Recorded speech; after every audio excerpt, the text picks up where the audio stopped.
Welcome to the 2014 JTBC Founders Cup, kickoff to the LPGA's 2014 domestic part of the schedule. I'm so pleased to be joined here this afternoon by Golfweek's LPGA beat writer, Beth Nichols. First off, congratulations on your wedding this offseason. Thank you. Still having a little trouble saying Nichols and not Baldry, but I know. I answer to both still. Well, that's good. I'm glad. Well, we're here to talk about some of the key storylines this week as we start to kick off the U.S. portion of the LPGA schedule. Just first off, Beth Ann, you know, we're here at the Founders Cup. It's been such an important part of this schedule since it kind of this event kicked off in 2011. The event has really grown. We've seen how it honors the 13 LPGA founders and also celebrates the future of women's golf by recognizing LPGA, USGA girls golf.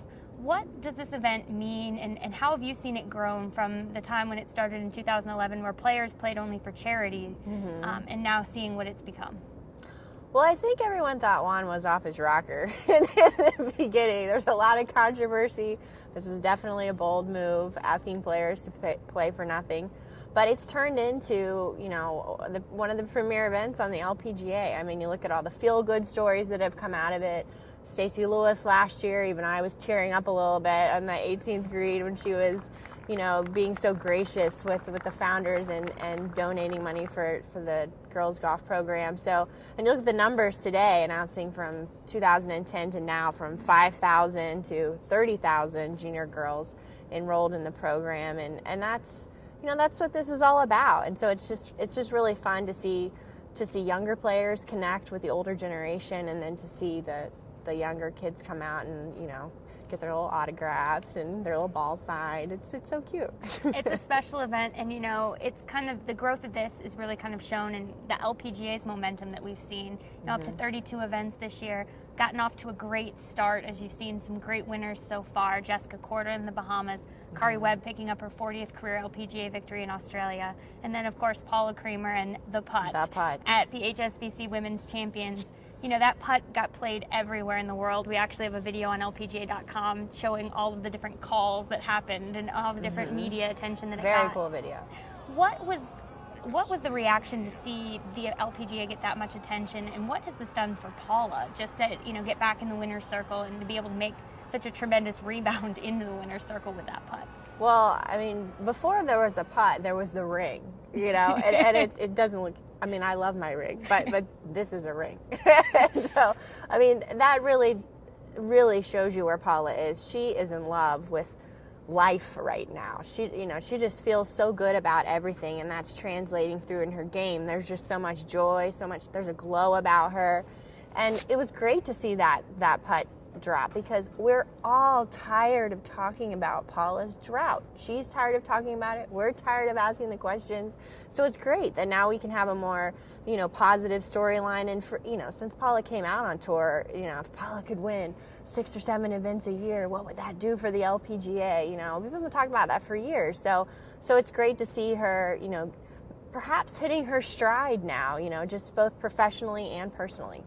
You know, she's one of the most recognizable faces on the LPGA Tour. She's also one of the most recognizable faces because of her participation in the Solheim Cup and her passion. That celebration was something we'd seen at Solheim Cups before.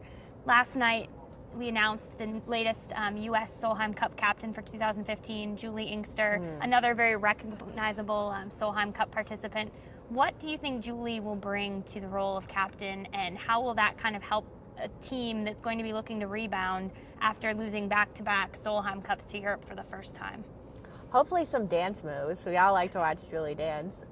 You know, I think last night she came out in flip-flops, her and Pat Hurst, which pretty much sums up the vibe she's going to have here. But make no mistake, Julie Inkster wants to win. And she gets my quote of the day today for saying that there will be no whining on the U.S. team. You know, we're going to go to work. We're going to get it done. And, you know, and that it'll just be fun because she's a quote machine. We love to listen to Julie talk. And as much as we love it, the players love to hear it too. She is just beloved out here. They will be inspired and motivated to play for Julie and to win for Julie. Speaking of, I guess I can cut back over to Team Europe for just a moment as we talk about another huge storyline this week is watching the battle for number one. It's going to be a storyline on the LPGA Tour all year. We watched Inbee, Suzann, and Stacey Lewis kind of battle up there at the top of the leaderboard. And now Suzann Pettersen possibly has the opportunity to take over number one this week if she can capture a victory. Different scenarios, but Indy would probably have to finish third or worse for that to happen. But we've seen Suzann's desire to take over that number one spot. She even talked about it in a diary this week that she found from when she was young. What do you think about this race for number one, and who do you think we have a chance really at seeing that spot change? Well, I think, Suzann is a win away, as you say, so there's certainly a chance. Suzann is very confident right now. I don't believe her at all when she says that she doesn't pay attention to the rankings, because when you're 2, of course you're going to pay attention to if you become 1. If you're 115 and you become 98, I understand if you don't notice that. But if you're 2 and you have a chance to become 1, yes, you're paying attention to it.